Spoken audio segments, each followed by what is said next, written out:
When we think about what questions we're trying to understand and address in triage, not only what category and priority should a report or request be assigned, but also how and not only the correlation, is it new report or is it ongoing activity, is it related to something else, but there can be other types of questions such as who has the expertise to handle this event?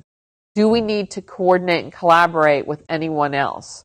Are there other victims that need to be identified? Are there specialty analysis groups that are going to need to be pulled in? And on this slide also talks a little bit more about some of the preliminary actions.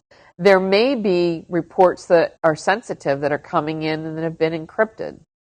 And so the information will need to be decrypted and then stored in a manner that protects the sensitivity. That may be re-encrypting it in a method that's shared within the incident management function, but that has to be determined. That's one of those preparations that have to be determined ahead of time to see how you're going to address triage. You may have people sending you incident reports of malware that they found. And so that malware may be attached and be sent in email. So incident management functions may have to have methods or maybe particular email addresses where those things can be sent so that they can be quarantined or so that they can be protected from spreading throughout the rest of the organization. And there may be specific information that needs to be told to the rest of the incident management staff about ongoing activity or particularly a special customer that has been hit by a particular attack. It might not just be management that needs to be told, but also could be other members of the staff need to know too. So determining if any of these other preliminary actions are needed can be also questions that are addressed in triage. When we look at categorizing incidents, there can be many different ways that your organization chooses to do that categorization. It can be by the related service that has that you offer, maybe vulnerability analysis versus incident analysis, incident response versus malware analysis. It also can be by the type of report or request. So thinking about is this distributed denial of service? Is this unauthorized release of data? Is this malware incident?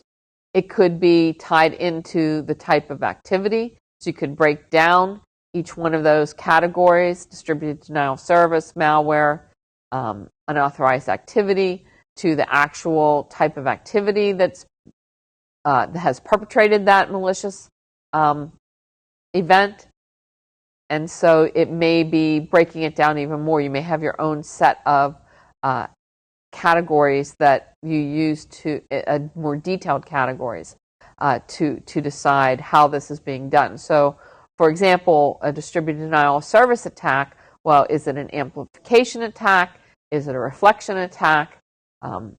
Is it flash flux involved? Fast flux involved? So just different types of activity, identifying it that way. It could be the impact or scope. You could use some of the security impact. So is there an impact to confidentiality? Is there an impact to availability? Is there an impact to integrity of your data and your critical assets?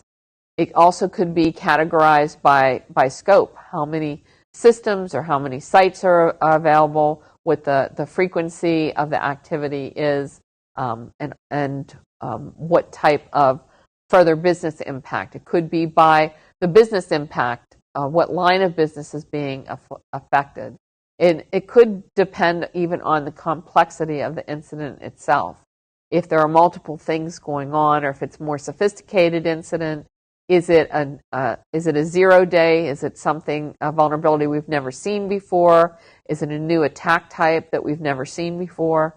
So there may be category of activity that addresses complexity. But it's really up to your own organization to determine how you're going to do your categorization and what